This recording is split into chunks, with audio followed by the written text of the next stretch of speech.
Otyo banaye ku lusozi tusangayo ebintu bingi. Bye tusangidde na kino bagiyita cactus mu luzungu ate mu Luganda bagiyita engabo ya kawumpuli. Eno mu kuleeta amazzi kabisa. Eno ereeta amazzi gali agaflashinga. Sajja wajja mugagira ge bayita abanyankole nga gweyongera okwereega nga Abaganda be bagasinza. Abaganda banaye mulekera okugamba nti gana amazzi abanyankole bokka. Tobaatula omwana Muganda alina amazzi genda oggwayo. Omwana Muganda alina amazzi. Omwana Muganda alina amazzi ate awooma. Okimanyi?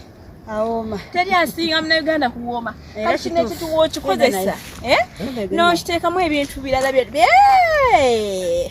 oyinza okuwooma, oyinza okukola byonna. Eno bagiyita cactus ya kawumpuli. Tugenda bazulira ebintu bingi nnyo. Kiri kiyondo abasinga mukikozesa ku mazzi naye ekino si kirungi. Eno cactus nayo si kiyondo. Eyo cactus ngabo ya kawumpuli eyo. Nabuzaana bonna ne kawumpuli bebamu.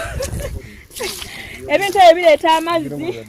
Otyo wano tulinawo entuntunu zino. Nyanya buno nyanya Buganda. Nyanya Buganda bulungi. Banaye wano tulinawo omwetango. Banaye eno tuli mu Edagala. Cactus. Eyo ngabo ya kawumpuli. Ate eri ngabo ya kawumpuli. Byawukana. Kiri kamagwa mangi. Mbadde manyi ekikulu wekiba kikulamba ati ati namusana kibaako ekintu nga ebikundi binene bwebi. Guno mwetango abalina bye beetangira ebisiraani okozesa nene eddagala netukola ki? Eri kuyamba. Olugamba babe basibye.